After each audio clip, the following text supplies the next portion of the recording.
कौन है प्रितपाल सिंह पन्नू? बड़े समय पहले एक बात कही थी कि बेटा ऐसा काम मत करना जिसको करने के बाद रात को नींद ना आए और सुबह जो है पछतावा हो कि मैंने क्यों किया। प्रयास किया है कि मैं वैसा बन पाऊं। माँ ने कभी ये नहीं सोचा कि प्रितपाल सिंह पन्नू धार्मिक तौर पर कुछ अलग करे? क्या चाहती थी माँ? वो बहुत बड़ा अधिकारी बन जाए, वो बहुत बड़ा राजनेता बन जाए या बहुत बड़ी कोई तोप बन जाए, ये चाहना नहीं होती इस परिवार में। इसी तरह इसको नौकरी मिल जाए, को 10-15 हजार दे के भी मिल जाए। सिफारिशें भी लगवाई, नहीं मिल रही थी। उन्होंने कहा जी हमारे पास तो नौकरी है नहीं, हमारे पास तो एक शीशियां धोने का काम है। तो मैंने कहा नहीं, मैं करूंगा, मैं यही काम करूंगा। 10.5 साल 11 साल की उम्र में ऐसा क्या कर दिया था कि तिहाड़ जेल तक जाना पड़ा? अकालियों ने घोषणा करी कि हम 1982 की एशियन गेम में दिल्ली में मोर्चा लगाएंगे। वहां गुरुद्वारा बंगला साहब था और वहां जाकर जो है जत्थे में नाम लिखवाया और गिरफ्तार हो गया। 15 दिन तिहाड़ जेल में रहे। आपने अपने बच्चों के लिए ऐसा क्या किया? क्योंकि लोग देखते होंगे ना कि पन्नू जी के तो गवर्नर के साथ, सीएम के साथ रिलेशन है, करवा दिया होगा सेट। जो रिलेशन है उन रिलेशन से मैं बच्चों की कहीं सिफारिश तो लगवा सकता हूँ, लेकिन मैं अपनी बच्ची के अंदर ये हिम्मत नहीं पैदा कर सकता कि वो किलिमंजारो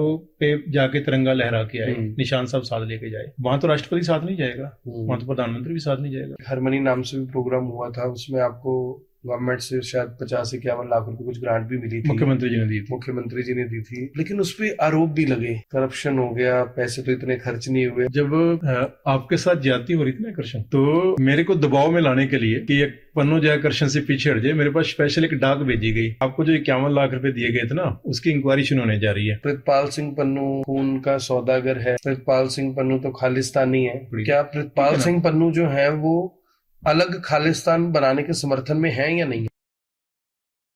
नमस्कार, द आकर्षण उप्पल शो में आपका बहुत बहुत स्वागत है।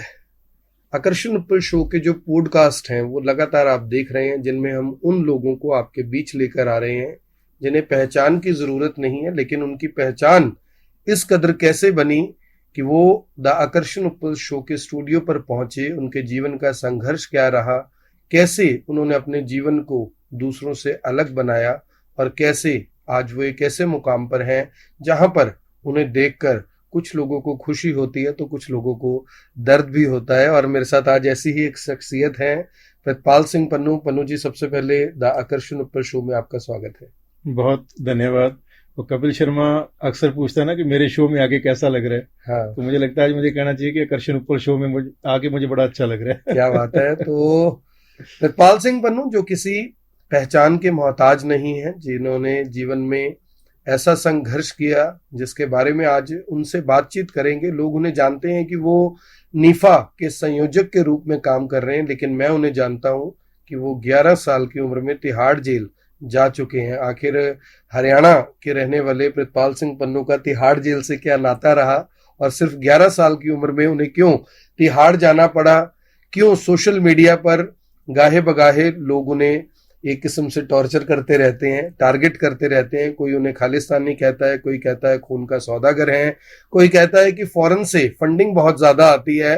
तो किसी के लिए वो भगवान से कम नहीं है, क्योंकि बहुत सारे लोगों का जीवन बचाने का श्रेय भी प्रितपाल सिंह पन्नू को जाता है। पन्नू जी, सबसे पहले मैं जानना चाहूंगा कि प्रितपाल सिंह पन्नू कौन है? आज उम्र के इस दौर में, इस पड़ाव में भी आप समाज सेवा में, समाज हित में, देश हित में बहुत कुछ कर रहे हैं। कौन है प्रितपाल सिंह पन्नू? मैं अगर इसका विश्लेषण करूं तो मैं कहूंगा प्रितपाल सिंह पन्नू वो हैं जैसा मेरी माँ चाहती थी और जैसा मेरी माँ ने बनाया। बहुत छोटा था मैं, हर सिख बच्चे की तरह मैं भी भागा करता था जूड़ा कराने से। तो मेरी माँ मुझे लालच दिया करती थी कि बेटा बैठ, कहानी सुनाऊंगी। वो कहानी सुनाया करती थी देशभक्तों की, शहीदों की, महापुरुषों की, अच्छी कहानियां सुनाया करती थी और कहानियों के लालच में मैं बैठा करता था। तो मुझे लगता है कि मेरी माँ जैसा मुझे बनाना चाहती थी मैं वैसे ही प्रितपाल सिंह पन्नू हूँ। क्योंकि मेरी माँ के पास जब मैं बैठता हूँ एक सुकून सा मिलता है। और मेरी माँ अक्सर कहती है कि नहीं बेटा अच्छा काम कर रही है, मुझे कभी रोकती नहीं है, टोकती नहीं है। एक बात कहा करती थी, बड़े समय पहले एक बात कही थी कि बेटा ऐसा काम मत करना जिसको करने के बाद रात को नींद ना आए और सुबह जो है पछतावा हो कि मैंने क्यों किया। मैं ऐसा नहीं कहता कि ऐसे काम नहीं हुए, मेरे से बहुत हुए हैं, लेकिन फिर भी जैसा मेरी माँ चाहती थी कि मेरा बेटा जैसा बने, प्रयास किया है कि मैं वैसा बन पाऊं। कमियां भी होंगी, लेकिन मैं समझता हूं प्रितपाल सिंह वही है जो उसकी माँ चाहती थी। सिखों का एक इतिहास रहा है कि वो अपने धर्म के लिए, अपने देश के लिए हमेशा, यानी मैं ये कहूंगा कि शहादत देने के लिए तैयार रहे। इतिहास ये रहा है क्या माँ ने कभी ये नहीं सोचा कि प्रितपाल सिंह पन्नू पुलिस सर्विसेज में जाए, सेना में जाए, धर्म के लिए धार्मिक तौर पर कुछ अलग करे? क्या चाहती थी माँ? हर माँ चाहती है कि उसका बेटा सक्सेस हो, उसका बेटा जो है वो बुलंदियों को छुए, उसे अच्छी नौकरी मिले। मैं जिस परिवार से आया वो परिवार बहुत गरीब परिवार था। मुझे याद है जब हम गांव से उठकर आए थे, एक कमरे के मकान में सारे रहा करते थे। मैं, मेरी 3 बहनें हैं, मेरे माता, मेरे पिता, हम एक कमरे के मकान में सारे रहा करते थे। उस समय लाइट नहीं थी तो लालटेन जलाया करते थे।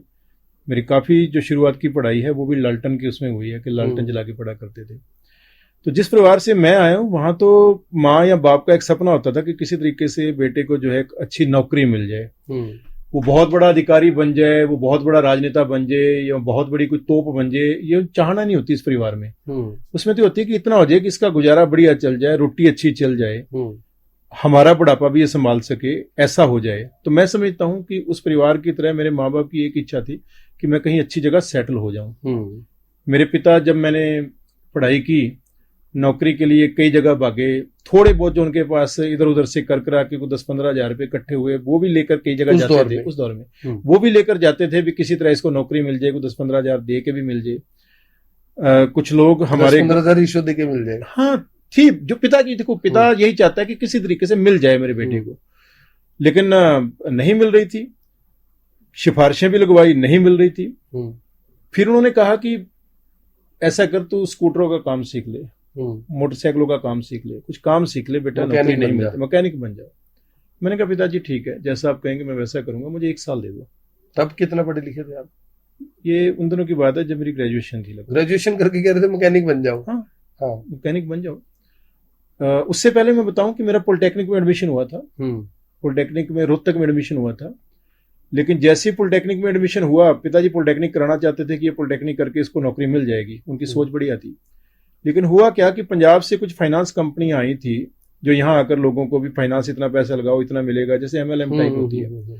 तो मैंने कुछ अपने पैसे लगा दिए, कुछ ये कोई दोस्त था खास, उसके रिश्तेदार लेकर आए थे, तो उस दोस्त के विश्वास में अपने भी लगवा दिए, लोगों के भी लगवा दिए। वो कंपनियां भाग गई, मेरे तो डूबे, लोगों के भी डूबेंगे सनम, तो लोगों के भी डूबेंगे वाला काम हो गया। तो पिताजी कहने लगे कि बेटा, क्योंकि बात ये आई कि आपके बेटे ने ये कहा था कि अगर कंपनी भागेगी तो मैं जिम्मेदार हूँ।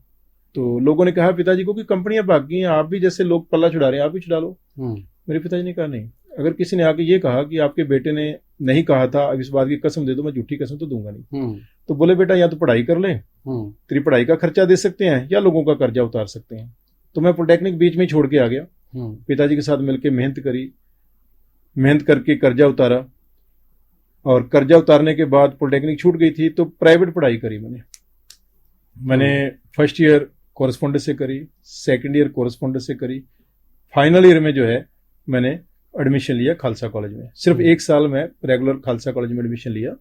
उससे पहले प्राइवेट करी। प्राइवेट पढ़ाई करते करते मैं काम करता था। मैंने जो मजदूर, बिहार के मजदूर आके राजमिस्त्री के साथ काम करते हैं, काम नहीं मिल रहा था तो मैंने वो काम भी किया, सिर पे रेता भी उठाया, बजरी भी उठाई। माल्टोन में एक फैक्ट्री है बीटा फार्मास्यूटिकल, मैं वहाँ गया, पिताजी लेकर गए भी इसको बच्चे को कोई नौकरी दे दो, घर में तंगी थी। तो उन्होंने कहा जी हमारे पास तो नौकरी है नहीं, हमारे पास तो एक शीशियाँ धोने का काम है, शीशियाँ धो के उसमें दवाई भरनी है, अगर ये कर सकता है कर ले। कितनी उम्र थी तब? ये बात है जब मैं फर्स्ट ईयर के आसपास रहूँगा। अच्छा, के बाद ग्रेजुएशन कर रहा था? हाँ, ग्रेजुएशन कर रहा था। तो पिताजी तो वापस लाना चाह रहे थे, मैंने कहा नहीं मैं करूँगा, मैं यही काम करूँगा। तो मैंने वहाँ शीशियाँ धो के उसमें दवाई भरने का काम शुरू किया। लेकिन साथ साथ मैं उनको कुछ सलाह दे देता था कि अगर ये ऐसे कर लो तो ये ज़्यादा अच्छा हो जाएगा, ऐसा कर लो तो ज़्यादा अच्छा हो जाएगा। पता नहीं उनके मन में क्या है। 1 हफ्ते बाद मुझे उन्होंने जो है कहा कि तू आज से ये काम नहीं करेगा, तू आज से मेरी कंपनी का सारा प्रबंध देखेगा। जो मालिक थे कंपनी, सुपरवाइजर टाइप मुझे बना दिया गया कि तू सारा कुछ ये देखेगा। तो ये सारा दौर जो है उस समय का चल रहा है कि जब मैं ग्रेजुएशन कर रहा था। और ग्रेजुएशन के बाद पिताजी कई जगह गए, सिफारिशें भी लगवाई, थोड़ा बहुत जो उनके पास पूंजी थी उन्होंने कहा कि मैं ये भी दे दूंगा, नौकरी मिल जाए, नहीं मिली तो उन्होंने कहा काम सीख ली। तो मैंने कहा पिताजी मुझे 1 साल दे दीजिए। 1 साल मेरा, उसके बाद आपका, जैसा आप कहेंगे। मैंने 1 साल आकर्षण बहुत मेहनत करी। मैं नहर के किनारे चला जाता था, किसी पेड़ के नीचे बैठ जाना। मेरे साथ एक दोस्त महेंद्र था, आजकल वो इनकम टैक्स में है, उसको भी उसी मेहनत की वजह से नौकरी मिली, मेरे साथ जो करता था। हम लोग नहर के किनारे चले जाना, कहीं भी छाया देखनी, बैठ के पढ़ना, उसने मेरे से सवाल करने, मैंने उससे सवाल करने, एक दूसरे की तैयारी करवानी। रात को मैं पढ़ता था तो ये होता था कि ये चैप्टर करके सोना है, सुबह 3 बजे भी बज जाएंगे तो मैं तब तक नहीं सोऊंगा जब तक चैप्टर खत्म नहीं हो जाएगा।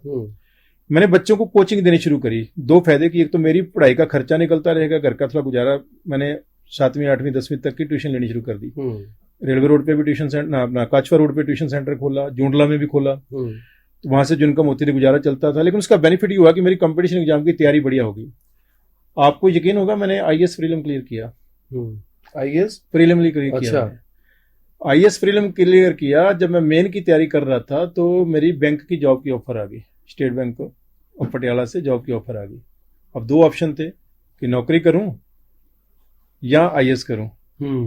परिवार के हालात को देखते हुए मैंने आईएएस मेन का आइडिया ड्रॉप कर दिया और बैंक की जॉब कर ली। वो इजी थी? नहीं, बात इजी की नहीं थी, जरूरत की थी। हाँ, इजी थी भी। परिवार को जरूरत है, जाती नौकरी, सैलरी शुरू हो जाएगी, पता नहीं दोबारा मिलेगी कि नहीं मिलेगी, मौका है। पर वहां कोई गारंटी नहीं थी। हाँ, वहां गारंटी नहीं थी कल को आईएएस क्लियर होगा कि नहीं होगा, परिवार को जरूरत है। तो मैंने वहां करी नौकरी, स्टेट बैंक ऑफ पटियाला, गर्दी वाला मेरी पोस्टिंग थी, तलवंडी साबू के पास। वहां से छोड़ के मैं पोस्टल ऑडिट में आया। एज ए ऑडिटर मैंने पोस्टल ऑडिट में जॉब करी, अम्बाला कैंट मेरी जॉब थी। वहां से फिर मैं एलआईसी में आया। एलआईसी में एज ए डेवलपमेंट ऑफिसर मेरी सबसे लंबी टेन्योर। बैंक वाली बढ़िया नहीं थी? बैंक वाली बढ़िया थी, लेकिन कुछ ऐसे हालात थे कि मैं छोड़ आया था। कई जिंदगी में होते हैं ऊंच नीच, ऐसी बातें होती हैं। मतलब वो चाहते थे कि मैं करूं, लेकिन यहाँ कुछ ऐसी बात हुई कि मैं छोड़ के आ गया। वो मेरा दौर ऐसा था, यंग था, दौर था। उस दौर में कुछ ऐसा इंसिडेंट हुआ कि उस इंसिडेंट ने मुझे प्रवोक किया और मैं लगी लगाई जॉब छोड़ के आ गया। एलआईसी में है अभी? नहीं, मैंने एलआईसी में वीआरएस ले ली। मैंने 2017 में 20 साल की जॉब हो गई थी, मैंने वीआरएस ले ली। और वीआरएस लेके उसके बाद फिर अब कारोबार शुरू कर रखा है। वो वीआरएस की कहानी बड़ी प्यारी है। क्यों ली थी, जिस कारण ली थी वो आज तक सिरे नहीं चढ़ा काम। उस पर भी बात करेंगे। लेकिन आजकल किसी बच्चे पे जुल्म हो, CWC, पुलिस, बाल कमीशन, ये वो बहुत कुछ आ जाता है। आप 10.5 साल 11 साल की उम्र में ऐसा क्या कर दिया था कि तिहाड़ जेल तक जाना पड़ा? मैंने जैसे बताया ना कि शुरू से ही परिवार जो है वो बड़ा रिलीजियस माइंडेड था। मेरे दादाजी निहंग सिंह थे। आप भी थे? मुझे उन्होंने बना दिया। मुझे भी चोला पहना के वो अपने साथ ले जाते थे। अच्छा। गुरुद्वारे में घुमाने के लिए। लेकिन एक मेरी जिंदगी का दौर है, मैं जरूर डिस्कस करना चाहूंगा। आमतौर पे लोग उसे अवॉइड करते हैं, नहीं डिस्कस करते, पर मैं इसलिए करना चाहूंगा कि शायद उससे कुछ माँ बाप को शिक्षा मिले। मेरे उस दौर से शायद कुछ माँ बाप को शिक्षा मिले, शायद कुछ दादा दादी को भी शिक्षा मिले कि उनका एक छोटा सा गलत कदम जो है किसी बच्चे की लाइफ बर्बाद भी कर सकता है। मैं जब छोटा था तो दादाजी अक्सर ना क्या, जैसे पिता मेरे से कोई गलती होती थी तो पिताजी मेरे को मारते थे। हर माँ बाप मारते हैं, मैंने भी अपने बच्चों को डांटा है, थप्पड़ भी मारा होगा। तो दादाजी मेरे को बहुत ज्यादा प्यार करते थे, लेकिन वो प्यार में एक काम गलत कर जाते थे। वो मेरे को ये थोड़ा सा कहते थे कि ये तेरी माँ तेरे को मरवाती है, तेरी माँ की वजह से तेरे को थप्पड़ पड़ते हैं। आकर्षण, कैन यू बिलीव, मैं छोटा बच्चा था, 9.5-10 साल का। मेरे को रात को कई बार सपने आते थे, कोई दादाजी जो कहते थे वो मन दिमाग में बैठ गया था। मेरे को रात को सपना आता था और सपने में ऐसे लगता था कि मेरी माँ जो है वो चुड़ैल है और मुझे मार देगी वो। और मैं रात को डर के उठ के जाके पिताजी के साथ या किसी और के साथ सो जाता था। माँ को छोड़ के दिमाग में बिठा दिया ना। तो ये मैं मैसेज इसलिए देना चाह रहा हूँ कि अगर किसी परिवार में ऐसा हो रहा है तो ना हो। और वो इतनी बात घर कर गई कि एक दिन जब पिता ने डांटा मारा तो मैं 10.5 साल की उम्र में घर छोड़कर चला गया, बिना घर वालों को बताए। उस टाइम पे 10.5 साल की उम्र, जब लाइट नहीं होती थी, रात को आता पता कुछ नहीं होता था। 3 महीने में घर से बाहर रहा। मेरे माँ बाप ने कोई इंडिया का कोना नहीं छोड़ा मुझे ढूंढने के लिए, और मैं कहाँ कहाँ भटका वो एक अलग कहानी है। सिर्फ इसलिए भी जो दादाजी थे वो माँ को चुड़ैल कहते थे, आपके माइंड में एक बात। माँ को उन्होंने कभी चुड़ैल नहीं कहा, वो ये कहते तेरी माँ तेरे को मार खिलवाती है, तेरी माँ जो है वो तेरे को मरवाती है, जबकि सच्चाई नहीं थी। माँ का पर मैं जितनी माँ मेरे को प्यार करती है, क्योंकि वो जब बड़े होते हैं ना तो आपको पता चलता है कि आपकी माँ आपको कितना प्यार करती है, क्या क्या उसने मेरे लिए किया, ये एक अलग स्टोरी है। लेकिन मैं कहता हूँ कि घर में बच्चों के सामने इस प्रकार की बात कभी नहीं करनी चाहिए। वो आपके बच्चे के दिमाग पे क्या असर डालेगी आप सोच नहीं सकते। वो 10.5 साल की उम्र में मैं घर से निकला, 3 महीने घर से बाहर रहा। मैं ऐसे लोगों के संपर्क में भी आया जो बच्चों से भीख मंगवाते थे। मेरा किस्मत अच्छी थी कि मैं वहां से बच के निकल गया। और फिर एक ऐसे जत्थे के साथ रल गया जो छोटे बच्चों को गुरबानी सिखाते थे, पाठ सिखाते थे, उनके साथ रहा। वो पूछते थे, मैं बताता नहीं था। एक दिन पता नहीं क्या मन में आया, मैंने उनको बता दिया कि मैं यहाँ से आया हूँ। उन्होंने घर वालों को चिट्ठी लिखी कि आपका बेटा हमारे पास है, आप आइए। फिर पिताजी, सोशल मीडिया नहीं था, फोन नहीं, फोन नहीं था। पिताजी तो पता नहीं कहाँ कहाँ ढूंढ रहे थे। रादर ये बताते हैं कि कई जगह तो उनको पानी नदी में से पार करके भी जाना पड़ता था, को बताता था वहां हो सकता है बच्चा, और पानी या चढ़ किसी गया कहते तो वहां मेरे देखा था दादाजी और हमने पिताजी कैसा। बचे बड़ी मुश्किल। एक बार वो हम्म। उत्तराखंड साइड कहीं पानी में फंस गए थे, हम्म। तो था बच्चे को ढूंढ के लाना। एक ही बेटा था, जेल मैं कैसे चले गए? आता हूं वहीं पर। हम्म। तो लेकिन ये जो दौर था, क्योंकि मैं संतों के साथ भी रहा, वहां गुरबानी की शिक्षा ली, सिख इतिहास को समझा जाना, तो मन में एक सिक्खी के प्रति जज्बा, जुनून, प्यार हो गया, धर्म के प्रति, अपने धर्म के प्रति। तो क्या हुआ कि वो दौर था 1982 का, पंजाब में अकाली मूवमेंट चल रही थी, मोर्चे चल रहे थे, धर्मयुद्ध मोर्चा चल रहा था, और अकालियों ने घोषणा करी कि हम 1982 की एशियन गेम में दिल्ली में मोर्चा लगाएंगे, वहां से गिरफ्तारियां देंगे हर रोज। हरियाणा के सीएम थे भजन लाल, उन्होंने ऐलान कर दिया मैं हरियाणा से एक भी सिख को गुजर कर दिल्ली नहीं जाने दूंगा। पंजाब से एक भी सिख को दिल्ली नहीं जाने दूंगा, हरियाणा में से होगा। रास्ता यही था। बादल उस समय ट्रक ड्राइवर बन के गया था, कई लोग कैसे गए। तो मेरे मन में 11 साल के बच्चे के मन में ये आ गया कि अच्छा ऐसे कैसे रोक सकते हो तुम। जज्बा था ना, जुनून था। गाड़ी में बैठे बिना घर वालों को बताए, वहां जो डाकखाना होता था ना रेलवे स्टेशन पे, आज भी वो पोस्ट बॉक्स पड़ा है, उसमें चिट्ठी लिख के चला गया कि मैं ऐसे ऐसे जा रहा हूँ, मेरे को ढूंढना मत। एक बार तो पहले जा चुका था। फिल्मी सी कहानी लग रही है। फिल्मी से, ये सच्चाई है। मेरी जीवन में इतनी फिल्मी कहानी है कि लोगों को लगे कि ये कौन से ड्रामे का सीन। फिल्म भी तो हकीकत में बनती है। तो मैं चला गया, वहां गुरुद्वारा बंगला साहब था, और वहां जाकर जो है जत्थे में नाम लिखवाया और गिरफ्तार हो गया। 15 दिन तिहाड़ जेल में रहे, पॉलिटिकल कैदी थे। 15 दिन का वो सर्टिफिकेट आज भी मेरे पास पड़ा हुआ है तिहाड़ जेल का। अच्छा, इसका भी certificate of appreciation, certificate of appreciation कह लो या सर्टिफिकेट ऑफ इम्प्रिजनमेंट कह लो। पॉलिटिकल कैदियों को मिलता था, मुझे नहीं पता क्या है। जिस जत्थे के साथ गया था मैं, तो उस जत्थेदार का उसमें नाम भी लिखा हुआ है। तो 15 दिन काटी मैंने तिहाड़ जेल में रहे, और वहां से वापस आया। उसका एक असर था सब लोगों के दिमाग पे, यार इतनी छोटी उम्र में बच्चा ये काम कर रहा है। 11.5 साढ़े 11 साल की उम्र में मुझे नौजवान सिख सेवा दल का प्रधान बना दिया गया। अच्छा, कीर्तन दरबार करवाने, गुरुद्वारों में जाके जोड़ों की सेवा करनी, प्रभात फेरियां निकालनियां, ये उस उम्र के काम थे मेरे। अनुज जी, आजकल जो यूथ है, मैं यानी प्रॉपरली किसी कम्युनिटी की बात नहीं करूंगा, आजकल का जो यूथ है वो फोन में फंसा हुआ है, सोशल मीडिया में फंसा हुआ है, नशे में फंसा हुआ है, गुंडागर्दी बदमाशी में फंसा हुआ है। जो कुछ इस समय चल रहा है और जो जिस दौर की बातें आप कर रहे हो, आपको लगता है कि वो दौर में जो संघर्ष आपने किया सिक्खी के लिए, धर्म के लिए, परिवार के लिए, वो दौर आज लौट कर आ सकता, लगता है आपको ऐसा? स्कूल पहला फेल हो चुका है। अगर उसको दौर को वापस लेके आना तो पहले स्कूल को रिवाइव करना पड़ेगा। पहला स्कूल है माँ। बच्चा सबसे पहले अपनी माँ की संगत में, अपने पिता की संगत में भी नहीं आता। पिता से एक डर सा रहता है। माँ तो रीले बनाने में बिजी है आजकल। मैं वही तो कह रहा हूँ। हमारी माँ, मैंने बताया ना, कहानियां सुनाया करती थी देशभक्तों की, शहीदों की। आजकल की माँ कहती है कि ये पकड़ मोबाइल, साइड पे बैठ जा, मुझे तंग ना करियो।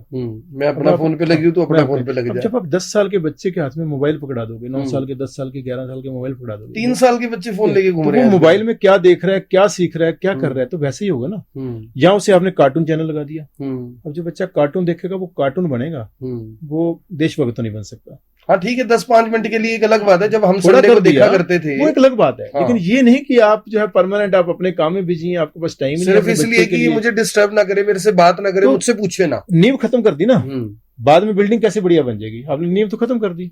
तो जो पहला स्कूल है वो हमारा फेल हो चुका है। उस पहले स्कूल को, जब तक स्कूल फेल हो चुका है, आपको लग रहा है? मेरे को लगता है फेल हो चुका है।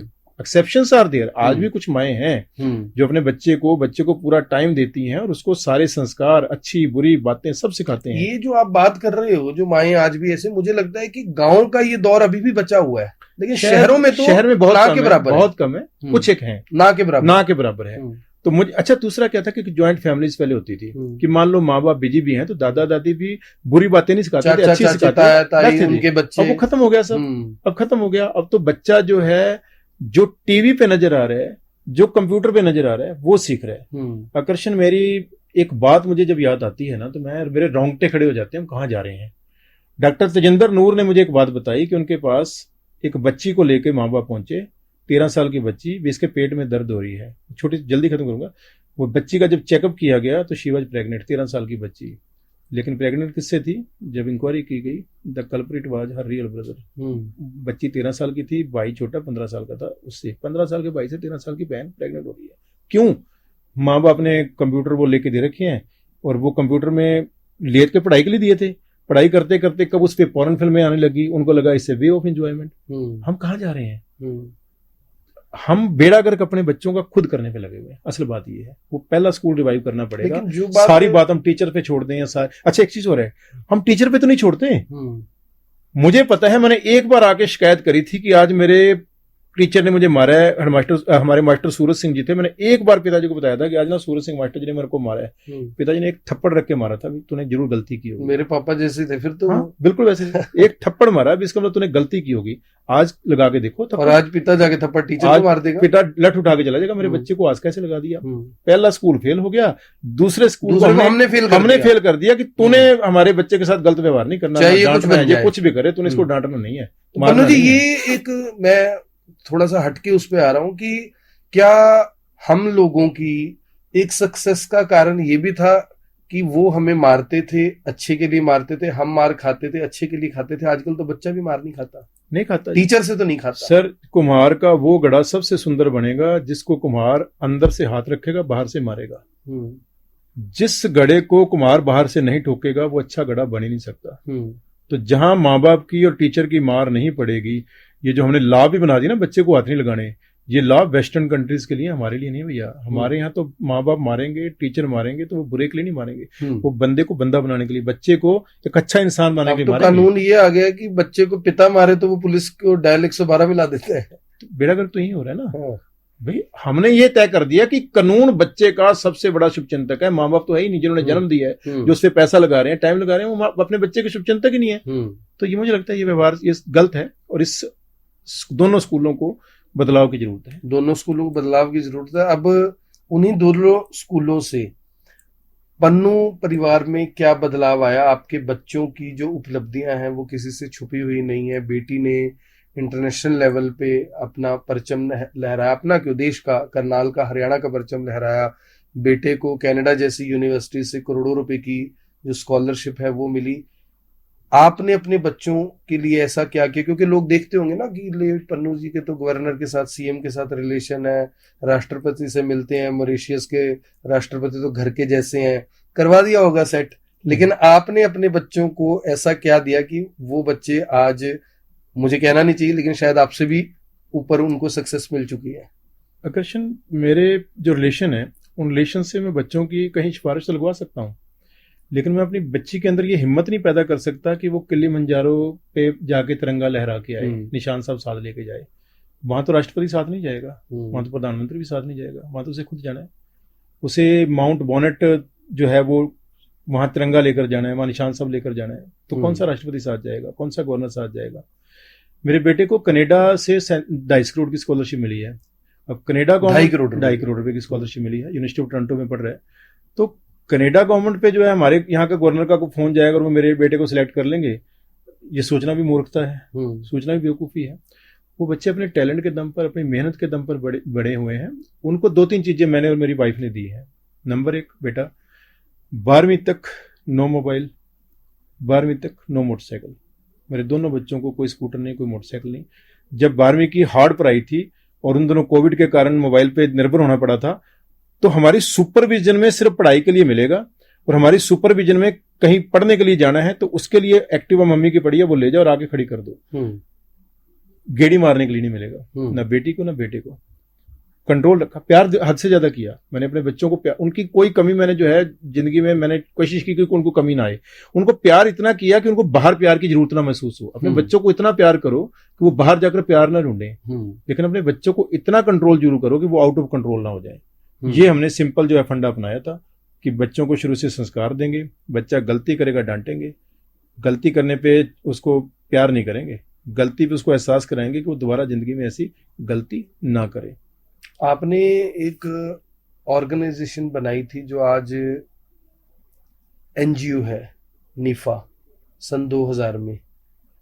उस समय क्या टारगेट लेके बनाई थी, क्यों बनाई थी, क्या जरूरत पड़ी? अच्छी भली नौकरी कर रहे थे, सिख इतिहास को आपने बताया कि मैं पढ़ रहा था, अच्छे संपर्क थे, नीफा की जरूरत क्यों पड़ी? 2000 सन में जो एनजीओ ऑर्गेनाइजेशन बने थे, आज वो एनजीओ है, कहाँ पर खड़े हैं? जब मैं कॉलेज में पढ़ता था ना, तो हमने कॉलेज में एक संस्था बनाई थी, युवा सद्भावना समिति। उसके थ्रू हमने नकल विरोधी अभियान चलाया, राजवीर देसवाल यहाँ उस समय एडिशनल एसपी थे, उनके साथ मिलके गरीब बच्चियों की शादियां करवाई, आंखों के कैंप लगाए। फिर बीच में जॉब में जाना पड़ गया तो वो छूट गई, लेकिन मन में वो शौक तो था ना। पहले धार्मिक प्रोग्राम करते थे, जज्बा था कि करना है कुछ समाज के लिए, कुछ देश के लिए। और धर्म देश के साथ जोड़ता है। ये बहुत बड़ी गलतफहमी है कि जो बंदा धार्मिक हो जाएगा वो देश से टूट जाएगा। धर्म हमेशा देश से जोड़ता है, बशर्ते उसमें कट्टरता ना हो। तो मेरा धर्म मुझे जोड़ता था, मेरा धर्म मुझे बताता था कि गुरु साहब ने देश और धर्म के लिए कुर्बानी दी। वो ये नहीं कहते थे धर्म के लिए दी, वो कहते देश और धर्म के लिए दी। तो उससे मन में जज्बा था कि कुछ करना है। उसी जज्बे को लेकर जब LIC में आ गया एज ए डेवलपमेंट ऑफिसर 96 में, उसके बाद 2-3 साल मेहनत लगी अपने आप को सेटल करने में। जब सेटल हो गया, चीजें ऑटो मोड पे आ गई, एजेंट बन गए, काम आने लग गया, तो मैंने कहा अब समय है कि उन सपने को दोबारा रिवाइव किया जाए। तो यहाँ एक दीपक मजूमदार हुआ करते थे, डेथ हो गई उनकी, फाइन आर्ट के टीचर थे टैगोर स्कूल में।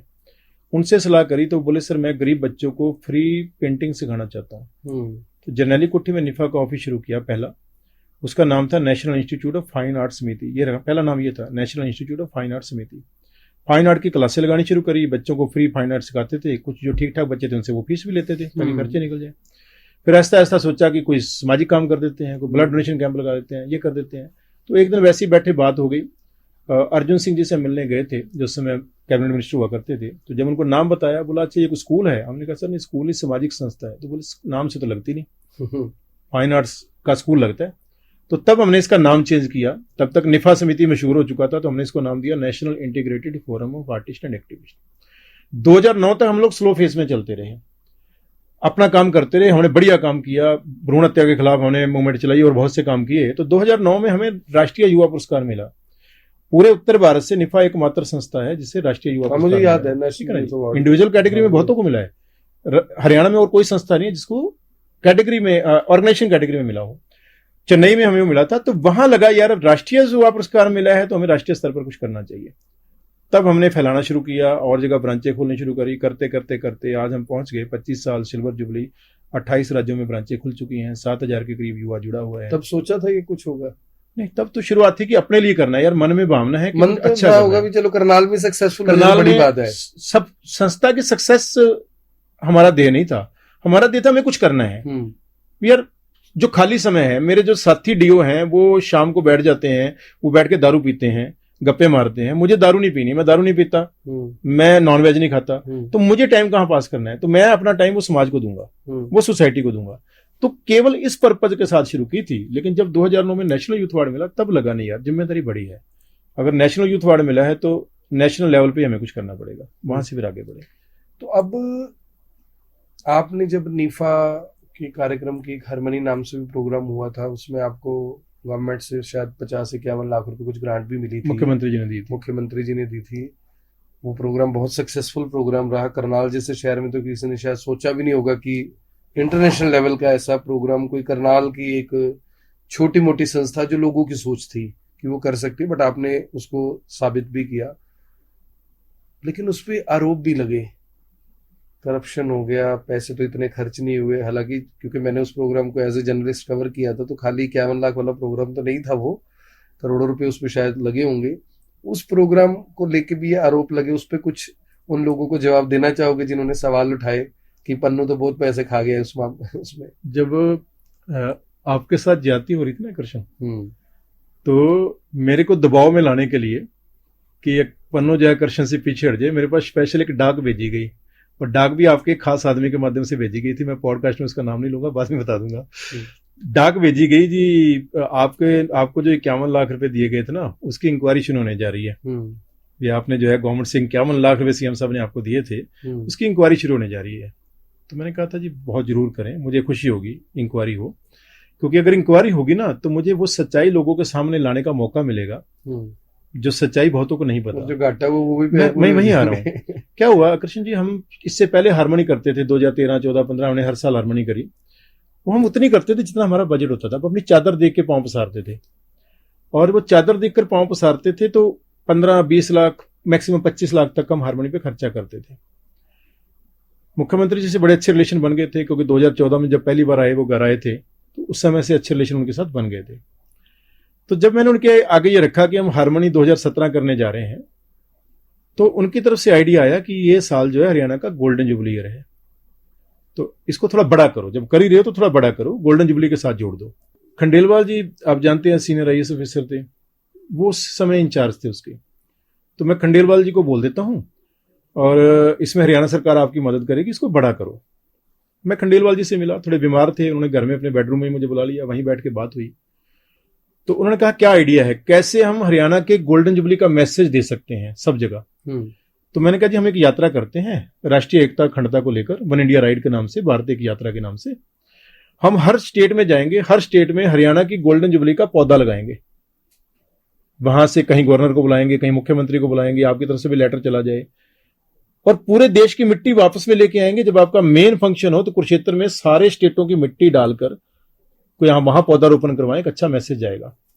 दूसरा जो हार्मनी हम करते हैं वो हम इस लेवल पे करते हैं, अगर आपकी सपोर्ट रहेगी तो हम हार्मनी को बड़े लेवल पे करेंगे, हम हर स्टेट से यूथ को बुलाएंगे और दूसरे देशों से बुलाएंगे, हमारे लिंक है। तो उन्होंने योजना बनाई, बोले ठीक है आप करो, यात्रा का पूरा खर्चा हम देंगे और हार्मनी जितना मर्जी बड़ा करो, प्रोग्राम पे जो खर्चा आएगा 50% आपको सरकार की तरफ से सपोर्ट मिलेगी, 50% हम देंगे। अब इतने बड़े लेवल पे मुख्यमंत्री जी और खंडेलवाल साहब तो उस समय तोप थे, वो कह रहे हैं तो नेचुरली इससे बाद हमारे पास कोई शंका की गुंजाइश नहीं रह जाती। हमने तैयारी शुरू कर दी, वन इंडिया राइड निकाली, 32 दिन में हमने पूरा इंडिया ट्रैवल किया बाय रोड। सो नहीं पाते थे, 3-4 घंटे सोते थे, लेकिन जुनून था कि नहीं हरियाणा का मैसेज पूरे देश में लेकर जाना है। गवर्नर साहब ने उस यात्रा को फ्लैग ऑफ किया, खंडेलवाल जी वहां मौजूद थे। तो मैंने कहा सर यात्रा शुरू हो रही है, अभी आपने इस यात्रा का खर्चा हमें देना था। बोले आप ना यात्रा करके आ जाओ, यात्रा करके आ जाओ फिर देंगे। आकर्षण जी मरता क्या ना करता, कुछ अरेंज किए, कुछ इधर से लिए, कुछ उधर से लिए, चलो वापस आएंगे ये दे देंगे। हम यात्रा सरकारी पैसे आने तो हैं, हम यात्रा करके आ गए। 33 दिन में हमने पूरा देश घूमा, हर जगह कहीं गवर्नर आ रहा है, कहीं मुख्यमंत्री आ रहा है, और हर जगह वो हैरान थे कि यार ये कौन सी स्टेट है जो अपना गोल्डन जुबली मनाने के लिए पूरे देश में यात्रा निकाल रही है।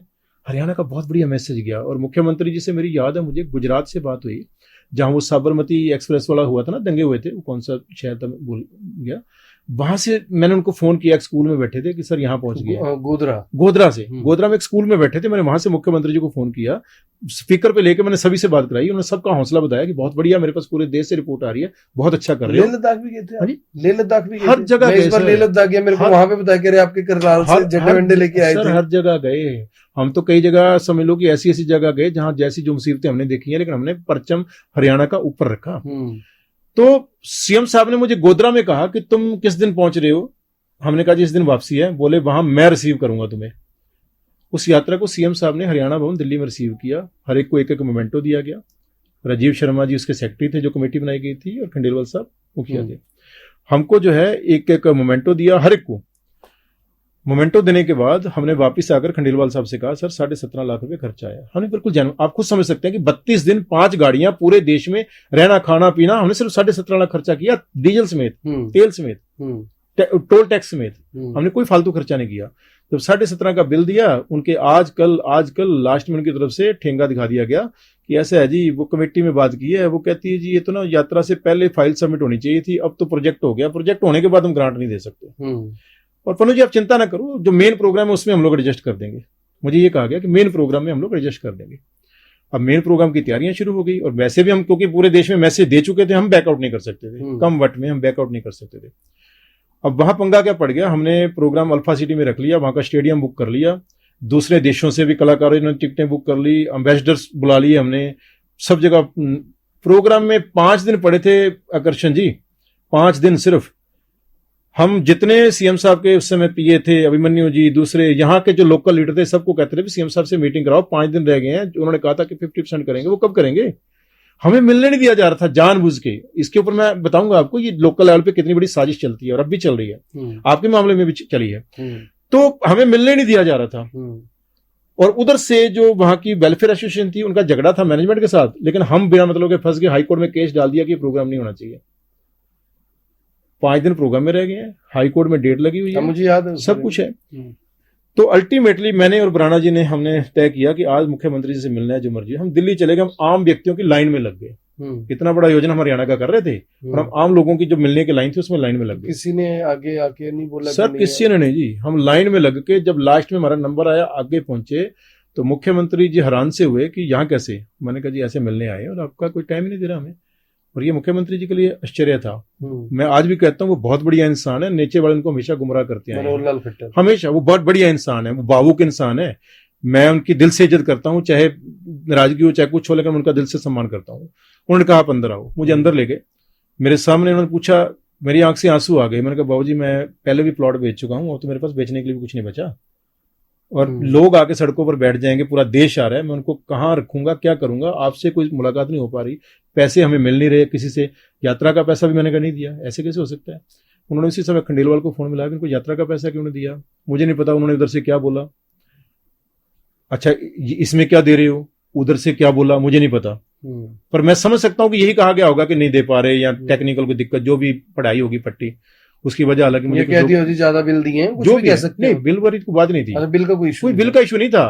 वे वो कमेटी में पास नहीं हो पाया जी, डिस्कस नहीं हो पाया जी, जो मुझे नहीं पता क्या कहा गया, क्योंकि उधर से तो मैं सुन नहीं रहा था। लेकिन सीएम साहब इमोशनल आदमी हैं, वो समझते हैं बातों को। उन्होंने उसी समय फोन करके कहा कि एक काम करो, धर्मेंद्र था शायद उनकी देखता था, तो उसको बोलो पन्नू जी से अभी मेरे से निकलेंगे, इनसे बात करके इनकी संस्था का अकाउंट लेके मेरे डिस्क्रिप्शनरी कोड से इनको 51 लाख रुपए दे दो। अभी हमें मिल गए, 2 दिन में मिल गए। उन्होंने बोला भी अभी दे दो, अभी तुरंत जो है इनका फंक्शन शुरू होने से पहले 51 लाख रुपए इनके अकाउंट में आना चाहिए। हमें थोड़ी सी सांस आई, हालांकि मैं पता था कि वो बहुत कम रकम है, लेकिन सांस आई कि सीएम साहब ने कम से कम हमें मरने से बचा लिया, मरने से बचा लिया, बेइज्जती होने से ऑक्सीजन की जरूरत है ऑक्सीजन वो हमें मिल गई। सीएम साहब उस फंक्शन में आए, हमारे गवर्नर आए, गवर्नर गुजरात आए, उस समय वो शायद हिमाचल के गवर्नर थे, बॉलीवुड से सोनू सूद निगम आया, कई बड़े बड़े आए, बहुत बड़ा फंक्शन हुआ, कई देशों के लोग उसमें आए, 8 देशों के प्रतिनिधि उस फंक्शन में आए, बहुत बड़ा हुआ, हरियाणा का अच्छा नाम हुआ। लेकिन आकर्षण जी 51 लाख मुझे दिए, मैं आज तक उसके लिए सीएम साहब का एहसानमंद हूँ। और उस प्रोग्राम में हमारा खर्चा 2 करोड़ से ऊपर हुआ, और एक्चुअल देना चाहिए था 50% जो बात हुई थी, 17.5 लाख देना चाहिए था यात्रा का, और 1 करोड़ कुछ बनता था, जिसका लगभग 1.25 करोड़ दिया जाना चाहिए था। 1.25 करोड़ के बदले में हमें दिया गया, क्योंकि यात्रा वाला कंसेप्ट इसमें नहीं था, वो तो उन्होंने बोला था। तो 1.25 में से हमें मिला सिर्फ 51 लाख रुपया। मैंने उन दिनों, मेरे एक दोस्त है मानक बेदी, उनसे एक प्लॉट लिया था, उनका सेक्टर 33 में हुड्डा का प्लॉट निकला था। मैंने वो थोड़ा सा प्रीमियम देके ले लिया था कि मेरे को था कि मैं अपना घर बना लूंगा, क्योंकि एक तो मैं पहले बेच चुका था 2007 में जब भ्रूण हत्या के खिलाफ यात्रा निकाली थी, तो वो प्लाट मेरे को बेचना पड़ा। एक मैंने सेक्टर 6 में छोटा सा LIG फ्लैट लिया था 15-16 लाख रुपए का, वो बेचना पड़ा इज्जत बचाने के लिए। ये दोनों लोग पीछे ना भागे, प्रोग्राम ये ना कहें कि इतना बड़ा प्रोग्राम कर लिया, लोगों को पैसे नहीं दे रहे। तो 51 लाख जो कहे जाते हैं ना, वो ये कहानी है भाई। 51 लाख तो मुझे दिया, मैं उसके लिए तो हमेशा उनका एहसानमंद हूँ, रहूंगा, मेरी संस्था भी उनकी एहसानमंद है।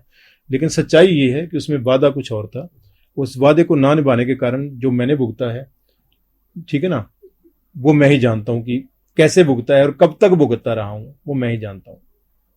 अभी भी आज तो लगती होगी कहीं ना कहीं, लगती है, बहुत कुछ है। आज भी किराए के मकान पे रह रहा हूँ, करोड़ों रुपया मैंने, कह रहे हैं कि एनजीओ से कमा लिया, करोड़ों रुपए की ग्रांटें ले गई। मैंने एक बार सीएम साहब फंक्शन में आए थे मंगलसन ऑडिटोरियम में, DC SP सारे बैठे थे। मैंने कहा, मैंने मंच से एक बात कही थी कि सीएम साहब आपके पास ये बात आती है कि पन्नू तो ग्रांटें लेके खा गया, यहाँ DC SP साहब सारे बैठे हैं, इनको ये तो पूछ लो कि 20 साल में निफा ने कभी ग्रांट अप्लाई भी की है?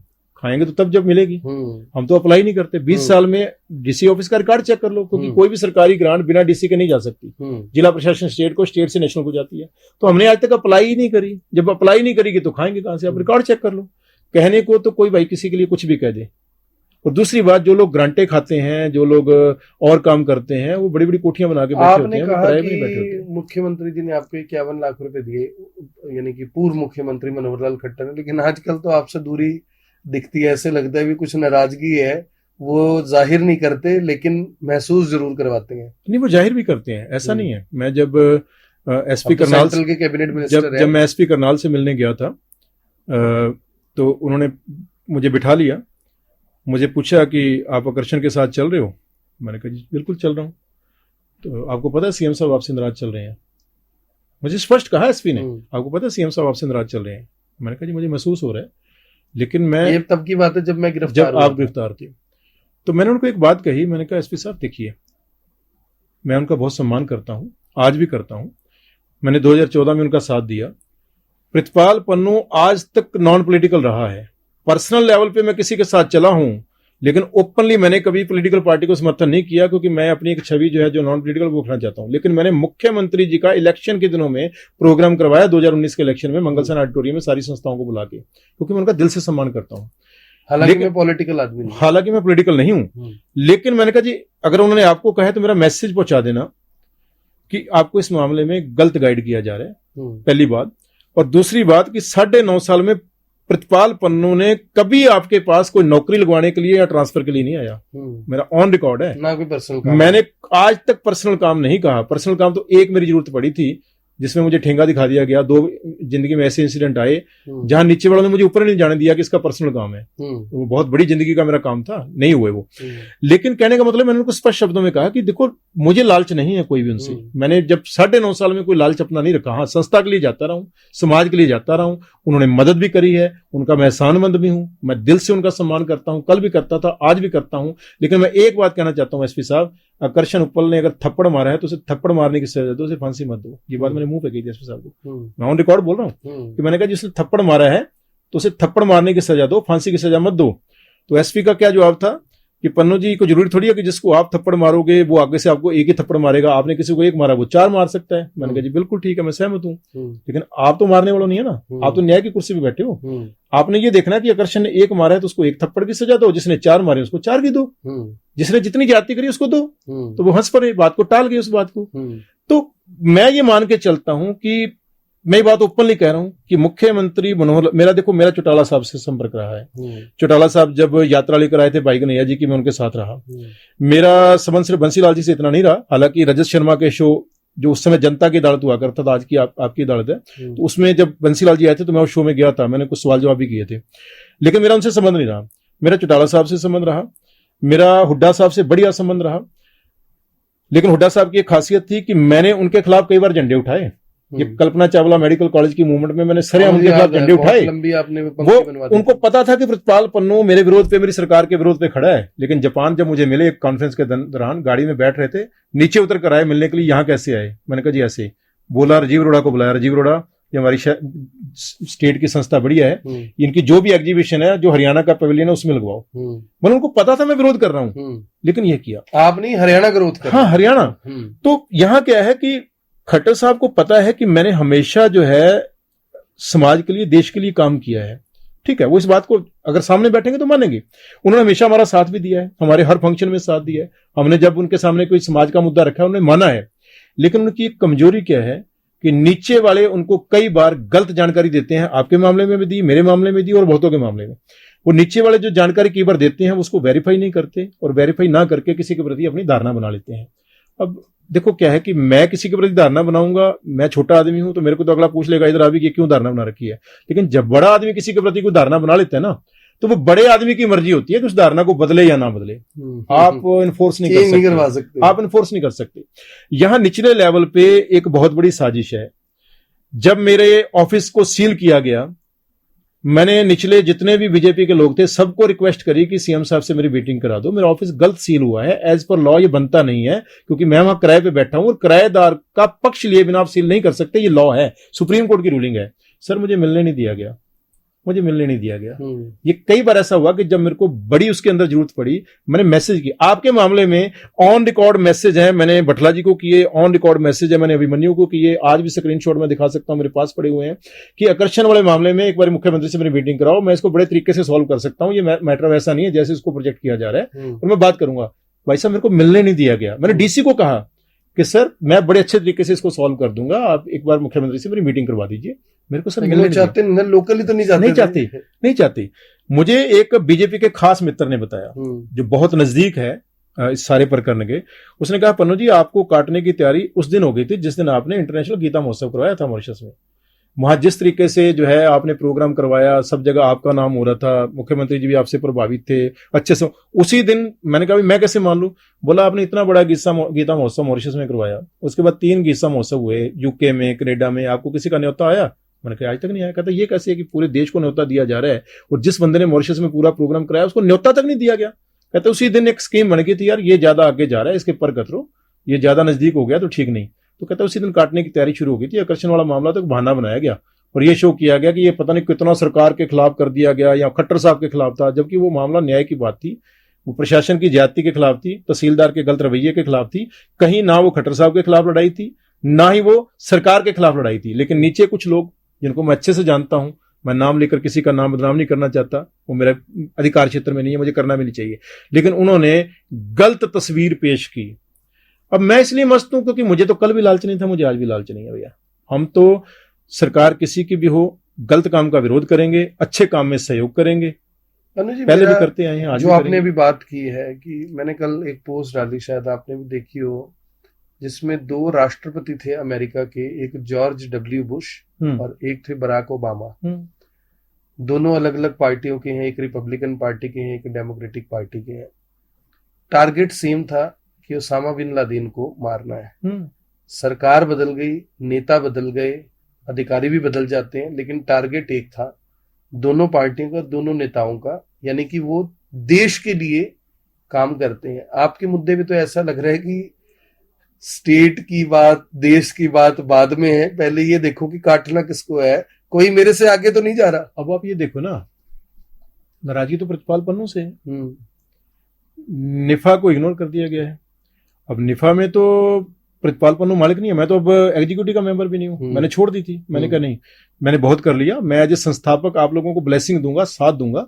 आप अपनी, अब इस समय जो प्रेसिडेंट है वो कर्नाटका की हैं, और आपको सुनकर हैरानी होगी, जो हमारी नेशनल प्रेसिडेंट है वो बीजेपी की विचारधारा की है। अच्छा। जो हमारे स्टेट प्रेसिडेंट है यूपी से, वो बीजेपी की विचारधारा के। मैं कभी किसी को नहीं कहता कि अपनी विचारधारा बदलो, जिसकी हाँ, निफा के मंच से नो पॉलिटिकल, निफा के मंच से पॉलिटिक्स नहीं होनी चाहिए। हमारा एक गुजरात का साथी था, जो गुजरात का स्टेट प्रेसिडेंट था, उसने निफा के प्लेटफॉर्म से, निफा के पेजों से पॉलिटिक्स शुरू की थी।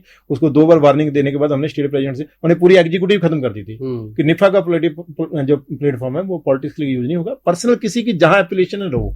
तो मैं ये कह रहा हूं कि देखो, प्रतिपाल पन्नू से आपकी नाराजगी है, लेकिन निफा जो है वो तो देश की संस्था है, वो तो समाज की संस्था है। अगर वो कोई अच्छा काम कर रही है, आप निफा को मिलने का समय ना दें, आप कोई बात नहीं, आप की मेरे से नाराजगी है, पर आप करनाल के सांसद भी हैं, मुख्यमंत्री जी, हरियाणा के मुख्यमंत्री जी भी हैं। हमारी संस्था आपसे मिलना चाहे, और आपकी नाराजगी प्रतिपाल पन्नू से, आप संस्था को मिलने का समय ना दें। नाराजगी भी किस चीज की? ऐसा मुझे पता ही नहीं है। मुझे नाराजगी तो इसलिए भी किसी ने कहते भी जी हम इनसे नाराज है तो नाराज होना है इनसे। मैं वही तो कह रहा हूं, एडवाइजर ऐसे मुझे आज तक पता ही नहीं है अभी किस बात की नाराजगी है। अगर आपका साथ देने से नाराजगी है तो मुझे कोई अफसोस नहीं है मैंने आपका साथ दिया, क्योंकि मैं हमेशा सच के साथ खड़ा रहा हूं। मेरे साथ तो ठीक है सर, नहीं, आपके साथ ठीक हो गए, लेकिन मैंने साथ दिया था, मेरे साथ नहीं हुए। अब दूसरी बात, इसमें कई कारण है, कईयों को पता नहीं क्या लगता है। मुख्यमंत्री जी को एक बार जाके कह दिया गया कि प्रतिपाल पन्नू को आप ज्यादा मत करो, ये तो आपके खिलाफ इलेक्शन लड़ेगा। मेरे लिए भी यही बोल रहे थे। तो मैंने कहा, मेरी खट्टर साहब से बात हुई, मैंने कहा एक बात बताओ, अगर मुझे इलेक्शन लड़ना है आपके खिलाफ, तो मैं मिजोरम के क्यों धक्के खा रहा हूँ, मैं नागालैंड में क्यों जा रहा हूँ, मैं नक्सल प्रभावित एरिया में छत्तीसगढ़ में क्यों जा रहा हूँ, मैं सारा जोर करनाल में लगाऊंगा ना। मैं देश भर में धक्के खाता फिर रहा हूँ। कौन फीड करता है जो थोड़ा सा ग्रो करने लगे जी आपके खिलाफ चुनाव लड़ना चाहता है? ये भाई साहब, ये एक मेंटेलिटी है, एक जिसे आप बदल नहीं सकते। किचन कैबिनेट या और कुछ ऐसा? किचन कैबिनेट नहीं है, वो कैबिनेट के तो हिस्से ही नहीं है। ये जो लोग हैं ना, ये वो लोग हैं। 2 प्रॉब्लम हमें हमेशा आई हैं हर सरकार में, चाहे सरकार रही हो बीजेपी की, चाहे कांग्रेस की, चाहे किसी की। हमारे ना निफा का एक असूल है कि हम जो लोग कॉन्स्टिट्यूशनल पोस्टों पर हैं उनको अपने फंक्शन में as a guest of honour, as a chief guest बुलाते हैं। जो पॉलिटिकल पार्टी के नुमाइंदे हैं, अगर उनको बुलाएंगे तो एज ए सामाजिक कार्यकर्ता बुलाएंगे। हम ये लिखकर नहीं बुलाएंगे कि ये कांग्रेस का प्रधान है, ये बीजेपी का प्रधान है। पॉलिटिकल पार्टी के पॉलिटिकल पोस्ट के साथ हम अपने फंक्शन में नहीं बुलाते। इस बात को लेकर कईयों को एलर्जी रहती है, ये फंक्शन करते हैं, हमें जो हमारी पोस्ट के साथ क्यों नहीं बुलाते। 1-2 ने खुलेआम नाराजगी भी जाहिर करी। हमने कहा कि हमारा असूल है, छोटे मोटे प्रधान टाइप आदमी उनकी बात कर रहे हो। छोटा हो बड़ा हो, मैं कहता हूं कि मेरे फंक्शन में किसी राजनीतिक पार्टी का नेशनल प्रेसिडेंट भी आना चाहेगा तो वो अपनी इंडिविजुअल कैपेसिटी में आना चाहेगा तो मैं उसका स्वागत करूंगा।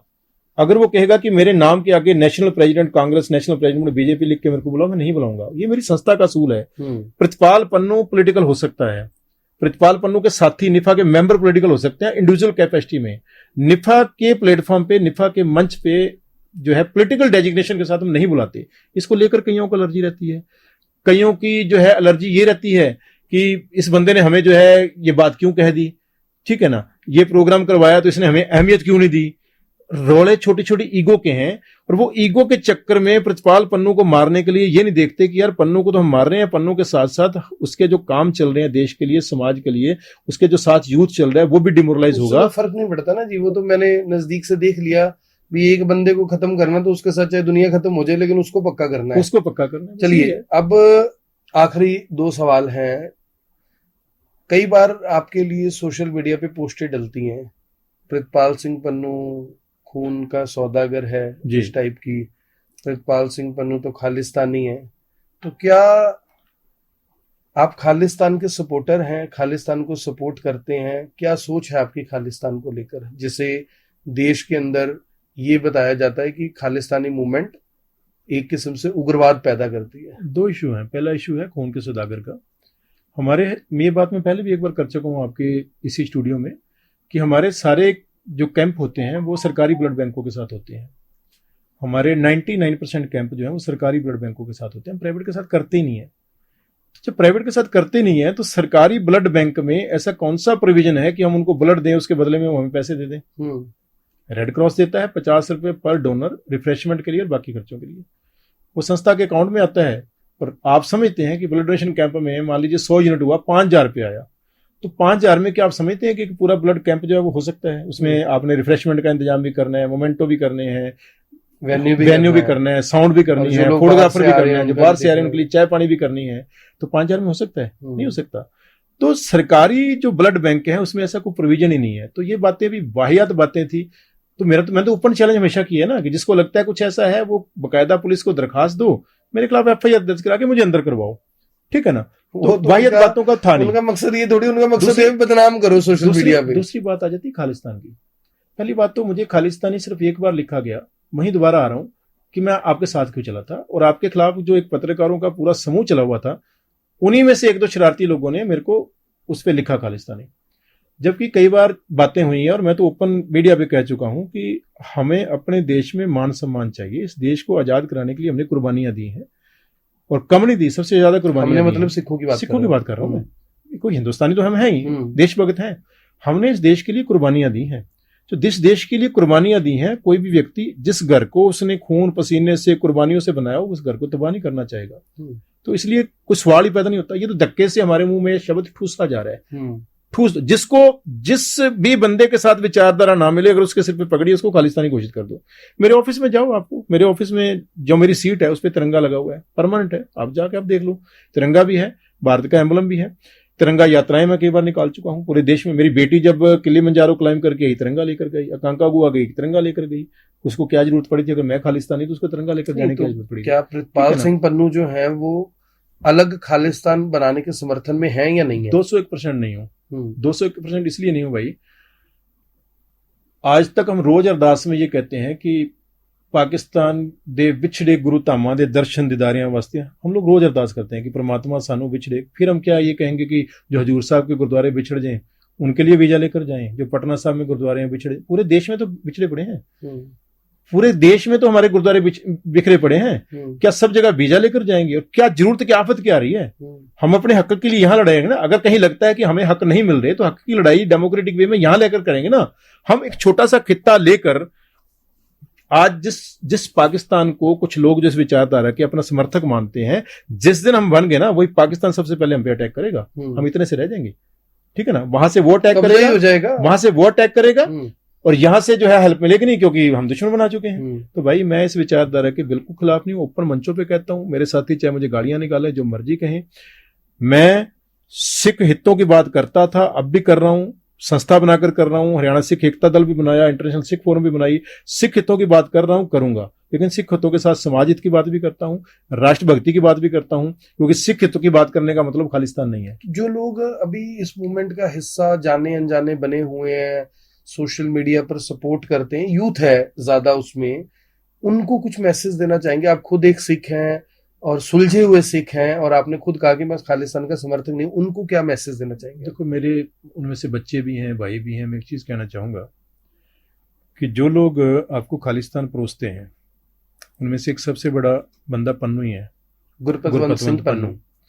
गुरपतवंत पन्नू तो आज तक सिख नहीं बन पाया। गुरपतवंत पन्नू तो आज तक सिख नहीं बन पाया। पहले उसकी दाढ़ी कटी होती थी, जब ज्यादा प्रेशर आया तो थोड़ी दाढ़ी उसने लंबी जरूर रख ली, लेकिन मैं नहीं समझता उसका सिक्की से, उसको सिक्की का सूल नहीं पता। वो हर रोज नई धमकी देता है। इस प्रकार के लोग स्वयं बदनाम करने के कुछ नहीं कर रहे हमें। और एक चीज मैं बताऊं, ये सारे लोग जिनको अपना आदर्श मानते हैं, और मैं भी उन्हें संत मानता हूं। देखो मैं खालिस्तान के समर्थक नहीं हूं, लेकिन मैं जरनैल सिंह भिंडरावाले को सच्चा संत मानता हूं। मैंने नजदीक से देखा है। संत जरनैल सिंह भिंडरावाले ने कभी खालिस्तान की बात नहीं करी। उनकी वीडियो उठा के देख लो, वो कहते हैं हमें अलग देश नहीं चाहिए। लेकिन यहाँ हम अपने हक की बात, लेकिन यहाँ हमें दूसरे, उनके वर्ड थे, आज भी पढ़िए वीडियो, आप नेट से ले लेना, कि हमें खालिस्तान नहीं चाहिए, हम देश के साथ रहना चाहते हैं। सरकार ने डिसाइड करना है कि हमें साथ रखना है या नहीं रखना, लेकिन अगर रखना है तो हम दूसरे दर्जे के शहरी बनकर नहीं रहेंगे। ये है उनकी वीडियो। अब इसको जितना मर्जी जोड़ दो। तो जब जिनको हम महान संत मानते हैं उन्होंने ये बात नहीं करी, तो ये कौन हमारे दिमाग में डाल रहा है? तो मैं तो यूथ को एक बात कहूंगा, भाई अपने हकों के लिए यहां रहकर लोकतांत्रिक तरीके से बात करो, लोकतांत्रिक तरीके से लड़ाई लड़ो। असाइलम लेने के लिए, दूसरे देशों में सेटल होने के लिए हम वो काम ना करें जिससे एक, और दूसरी एक चीज मैं बता दूंगा कृष्ण जी, पिछले कुछ सालों के अंदर अब खालिस्तान मुद्दा खत्म हो चुका था, खालिस्तान जबरदस्ती लोगों के दिमाग में ठूसा जा रहा है, जबरदस्ती हमारे मुंह में डाला जा रहा है। आंदोलन के बहाने से कैसे, किसान आंदोलन के बहाने, पहले किसानों को खालिस्तानी बताया गया, यानी जिस बंदे ने हक की बात करनी है उसको खालिस्तानी बता दो, उसको रोकने के लिए, उसको बदनाम करने के लिए। अब दलजीत दोसांझ है, दलजीत दोसांझ हमेशा देश की बात करता है यार, उसने हर जगह देश की बात की, देश का परचम लहराया है। लेकिन पहलगांव से पहले उसने एक मूवी कर ली जिसमें पाकिस्तान की अदाकारा को ले लिया। मैं हिंदी की 10 मूवी बताता हूं जिसमें पाकिस्तानी अदाकार हैं, किसी को टारगेट नहीं किया जा रहा, लेकिन उस एक बंदे को, और वो मूवी पहलगांव से पहले तैयार हो चुकी है। तो नीरज चोपड़ा के साथ क्या हुआ? मैं वही तो कह रहा हूं, नीरज चोपड़ा ने कर लिया उसको उसने तो बोल दिया कि भी जब जरूरत थी मेरी तो मेरे लिए ऐसा बोलते थे, आज जो मैंने कमाया था सब खो दिया। असल में ये लोग जो है ना, ये लोग नफरती लोग, ये देश की जड़ों में बैठी दीमक है। इस दीमक को खत्म करने की जरूरत है। यहां मैं गारंटी से कहता हूं इस देश में मैक्सिमम लोग देशभक्त हैं, थोड़े से देश विरोधी हैं, और थोड़े से वो हैं जो उस देश विरोध को हवा देने में लगे हुए हैं। दोनों ही गलत हैं। ये बड़ी बात है कि जो मुट्ठी भर ये लोग हैं, ना वो सिख है, ना वो हिंदू है, ना वो मुस्लिम है, ना वो क्रिश्चियन है, वो नफरती हैं। वो चाहते हैं कि अगर मेरे मुताबिक बात नहीं हो रही तो इसको ये कह दो, सारे लोग इसके पीछे लग जाएं। ये मूवमेंट चल रही है। आखिरी सवाल है आपसे, प्रितपाल सिंह पन्नू बड़े भावुक हैं, कई बार मन में, दिल में, दिमाग तो मैं नहीं कहूंगा, जो दिमाग में चल रहा होता है वो तो फिर भावुक इंसान नहीं होता, भावुक तो दिल से, मन से जो बोले वो होता है। पोस्टें डाल देते हो, अब पता नहीं किसके खिलाफ डालते हो, क्या कहानी होती है। कई बार मन टूटता है कि यार ये मैं किस लिए कर रहा हूँ, क्यों कर रहा हूँ, बदनामी फ्री की मिल रही है। टूटता है। मैंने पोस्ट कभी किसी के खिलाफ नहीं लिखता, पहले लिखता था। जिंदगी में कुछ इंसिडेंट ऐसे हुए कि बाबा फरीद का एक शब्द जो है ना वो मेरा आदर्श बन गया। फरीदा बुरेदा भला कर, गुस्सा मानना हटाए, देही रोग न लग गई, पल्ले सब कुछ पाए। उसके बाद से मन में सोच लिया, डिफाइन कर दो जरा, कि बाबा फरीद कहते हैं कि फरीदा जो तेरे साथ बुरा करते हैं ना उसका भी भला कर, गुस्सा मानना हटाए, मन में गुस्सा मत रख, देही रोग न लग गई, तेरे शरीर को कभी रोग नहीं लगेगा, पल्ले सब कुछ पाए, परमात्मा तेरे को सब कुछ देगा। आज मैं मानता हूं कि ये मैंने बाबा फरीद के शब्द को जीवन में जीना शुरू किया। उसी वजह से आज मेरी बेटी यूएसए की मल्टीनेशनल कंपनी में काम कर रही है। उसी वजह से मेरा बेटा आज कनाडा की नंबर 1 वर्ल्ड की 17 रैंकिंग यूनिवर्सिटी के अंदर फ्री ऑफ कॉस्ट पढ़ रहा है, जहां मेरी पुश्ते भी नहीं सोच सकती थी कि मेरा बच्चा पढ़ने जा सकता है। तो ये सोच की वजह से घर नहीं, वो 2.5 करोड़ में कहां पढ़ाएगा, 2.5 करोड़ में कहां पढ़ाएगा। तो मैं जो पोस्ट लिखता हूं ना, वो एक मन का भाव होता है इन जनरल, और वो भाव कब आता है जब कोई अपना आपको टीस देता है, जब अपना को धोखा करता है। मेरे को लगता है कि यार मैं इस बंदे पे सबसे ज्यादा यकीन कर रहा था, पर ये तो साले छोटे से लालच में, पैसों के लालच में धोखा दे दिया मेरे को। जो मान लो मैंने किसी के साथ कोई डील करी और मेरा अपना बंदा मेरे को रेट कोट करके मैंने उसको विश्वास में पैसे दे दिए, बाद में मेरे को पता चला यार इतना तो रेट ही नहीं था, मंजी ठोक गया यार। बाहर का ठोक जाए, उनकी वो करते हैं, हर बंदे पैसे लेते। मेरा भाई जैसे कोई लोग जो है अगर वो कर जाएं, या मेरे को लगे कि कोई जो है कुछ समझौते बाहरों बार कर लिए गए जिसमें से मेरे को निकाल के मक्खी की तरह फेंक दिया गया, जब इसमें मैन मॉल था, जब पंगे लेने थे तो प्रितपाल पन्नू को आगे कर दिया, झगड़े करने थे प्रितपाल पन्नू को आगे कर दिया, जब बैठ के समझौते करने थे प्रितपाल पन्नू को साइड पे निकाल के फेंक दिया गया। टीस होती है, मैं वो टीस लिखता हूं, मैं किसी के खिलाफ कभी नहीं लिखता, मेरी नेचर नहीं है मैं किसी के खिलाफ लिखूं, और मैं लिखना भी नहीं चाहूंगा। हर एक बंदे ने अपना सोचना है भाई। मैं केवल एक चीज चाहता हूं कि मैं जब इस जिंदगी से जाऊं, हर आदमी ने जाना है, पता नहीं कब नंबर लग जाना है, जल्दी लगना लेट लगना है तो उसको मालिक को पता है। आज के मन में एक ही टीस है कि जब इस जिंदगी से जाऊं तो जाते हुए ये मन में बोझ ना लेके जाऊं कि मैंने किसी का डेलिबरेटली नुकसान किया है। अनजाने में हो जाए मैं कह नहीं सकता, इंसान गतलियों का बोलता है, मेरे से भी हो सकता है, पर मैं किसी का डेलिबरेटली नुकसान करके जाऊं, किसी से नफरत करके इस दुनिया में जाऊं, मैं ये बोझ अपने साथ लेकर नहीं जाना चाहता। कि भाई ये मेरी माँ की शिक्षा है। मैं जीवन में ना दो लोगों को बहुत ज़्यादा सम्मान देता हूँ। मेरे जीवन को शेप देने में मेरे पिता का बहुत बड़ा हाथ है, मेरी बहनों का बहुत बड़ा हाथ है। मेरे पिता धार्मिक विचारों के हैं। सुबह जब हम लोग सो रहे होते हैं और वो उठ के पाठ शुरू कर देते हैं, रात को जब हम लोग सोने के लिए चले जाते हैं और उनकी माला चल रही होती है। इतने ज़्यादा धार्मिक प्रवृत्ति के हैं। लेकिन मेरे जीवन को ना दो व्यक्तियों का सबसे ज़्यादा साथ कह लो, प्रेरणा कह लो। एक मेरी माँ जिसने हर दुख में मेरा साथ दिया, एक मेरी वाइफ जिसने हर दुख में मेरा साथ दिया। वो समय जब औरतें छोड़कर भाग जाती हैं, मेरे और ऐसा समय भी आया, पॉडकास्ट लंबा हो जाएगा नहीं तो कभी उसका फिर कभी जिक्र करेंगे। उस समय मेरी वाइफ मेरे साथ खड़ी रही। मेरी माँ और मेरी वाइफ की एक सिमिलरिटी है। जब मैं मुसीबत में था, मेरी माँ ने अपना गोल्ड बेच दिया। औरतों को सबसे ज्यादा प्यार गोल्ड से होता है। ले बेटा गोल्ड ले जा, अपने कानों के झुमके ये वो ले जा बेटा, तेरी मुसीबत कम होनी चाहिए, तेरी आंख में आंसू नहीं मैं देख सकती। जब निफा के लिए मेरे को जरूरत पड़ी, मेरी वाइफ ने दोनों साइड का गोल्ड, मायका का गोल्ड भी, ससुराल का गोल्ड भी मेरे आगे रख दिया, जाओ बेचो, कोई आपके ऊपर उंगली ना उठाए। तो ये दो लोगों का बहुत ज़्यादा मैं रोल मानता हूँ। और एक चीज़ मैं लास्ट में बताना चाहूँगा कि मैं 53 साल की मेरी उम्र हो चुकी है। 53 साल में जो सबसे बड़ी मैं अपने जीवन में दो अच्छी बातें साथ लेकर जा रहा हूँ। मैंने बहुत कुछ किया है, आपको पता है। 6 बार गिनीज बुक में भी नाम आया, 2 बार वर्ल्ड रिकॉर्ड में भी आया, नेशनल यूथ अवार्ड मिला, विदेशों में सम्मान मिला, दुनिया भर के 33-34 कंट्री में मैंने यात्रा करी। लेकिन जब मैं जाऊंगा तो इस दुनिया से, तो मैं चाहूंगा कि 2 चीजें मैं जो है ना छोड़ के जा रहा हूं। चाहे मुझे कोई अच्छा कहे, चाहे मुझे कोई बुरा कहे, चाहे मुझे कोई खालिस्तानी कहे, चाहे मुझे कोई करप्ट कहे, चाहे मुझे कोई खून का सौदागर कहे, जिसने जो कहना कहे, मुझे कोई फर्क नहीं पड़ता। क्योंकि मुझे पता है कि ये कहने वाले 100 में से 1 या 2 लोग हैं, 98 लोग मुझे प्यार करते हैं। 98 लोग, और ये कहने वाले लोग हैं जिन्होंने कभी मुझे सहयोग नहीं किया, जिन्होंने कभी मेरी संस्था को 1 रुपए की डोनेशन नहीं दी, साइड पे बैठ के बातें करते हैं। जो 98 लोग मुझे सहयोग करते हैं, वो आज भी करते हैं, कल भी करते हैं और आगे भी करते रहेंगे। लेकिन मैं 2 चीजें मैं कहना चाहूंगा कि मुझे नफरत करने वाले भी ये जरूर ध्यान रखें कि प्रतिपाल पन्नू जब जाएगा ना इस दुनिया से, तो 2 चीजें छोड़कर जाएगा। एक मेरी उपलब्धि जिसे मैं जरूर कहना चाहूंगा, वो है ये कल्पना चावला मेडिकल कॉलेज, जिस मूवमेंट को प्रतिपाल पन्नू ने चलाया था पूरे समाज को साथ जोड़कर, और आज मेडिकल कॉलेज सामने है। पूरी हिस्ट्री है कि मैंने वो कैसे चलाया, 36 किलोमीटर भी मानव श्रृंखला तो कुछ मैंने किया। ये छोड़ के जा रहा हूँ। यहाँ जितने मरीजों का इलाज होगा, जितने भी बचेंगे, जिनका भी कुछ होगा, कहीं किसी को पता होगा कि नहीं होगा, पर मैं संतुष्टि लेकर जाऊंगा कि मैं दूसरा, मैं इस दुनिया से जाऊंगा, मैं चला जाऊंगा, मर जाऊंगा, खप जाऊंगा, मेरा कोई नाम लेने वाला भी नहीं होगा। लेकिन निफा का पौधा एक ऐसा लगा के जा रहा हूं, जैसे रोटरी, लायंस, जेसीआई, ये यूएसए की हैं संस्था, इनमें से कोई भी इंडिया की नहीं है। ये यूएसए से आकर पूरे देश दुनिया में काम कर रही हैं। मैं निफा का पौधा एक देश में इतना बड़ा, इतना स्ट्रांग करके जाऊंगा कि मैं रहूंगा नहीं, रहना तो खैर ही नहीं, जाना सबने। मेरे जाने के बाद भी ना वो एक ऐसा प्लेटफॉर्म बनेगा जो इस देश के युवाओं को रास्ता दिखाता रहेगा।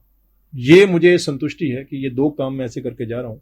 बहुत से किए हैं, पर ये 2 काम ऐसे करके जा रहा हूँ, एक संतुष्टि रहेगी। मैं आखिरी सवाल तो वैसे हो चुका है, लेकिन फिर भी, क्योंकि आजकल एक मुद्दा बहुत गर्म है। कमल कौर इन्फ्लुएंसर थी, लड़की पंजाब की, जो डबल मीनिंग वीडियो बनाती थी, उसका मर्डर कर दिया अमृतपाल सिंह महरो ने करवा दिया, और 2 लड़के उसमें पकड़े भी गए। वो खुद आई थिंक यानी कि फरार है। इसको किस तरह से देखते हो, खुद को निहंग कहना और इस तरह से, यानी हु इज ही कि उसने डिसाइड कर दिया उसका मर्डर करके कि मैंने जस्टिस कर दिया।